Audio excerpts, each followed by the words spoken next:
আবু উমামা নামাজের ওয়াক্ত ছাড়া উনি মসজিদে যেয়ে বসে আছে। বিষ্ণু বললেন, কিরে আবু উমামা, নামাজের তো ওয়াক্ত হয় নাই, মসজিদে কি? সাহাবী বলে, নবী গো, ঋণের বোঝায় এমন টেনশনে আছি, ঘরে থাকতে পারলাম না, মসজিদে চলে আসছে। বিষ্ণু বললেন, আমি কি তোমার এমন একটা দোয়া শিখাবো যেটা বললে আল্লাহ তাআলা তোমার ঋণের বোঝা হালকা করে দিবে?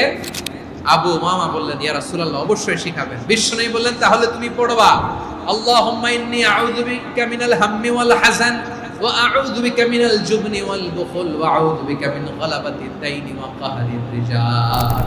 ও আল্লাহ, তোমার কাছ থেকে দুশ্চিন্তা থেকে পানাহ চাই, কৃপণতা, ভীরুতা, অলসতা এবং ঋণের বোঝা থেকে পানাহ চাই।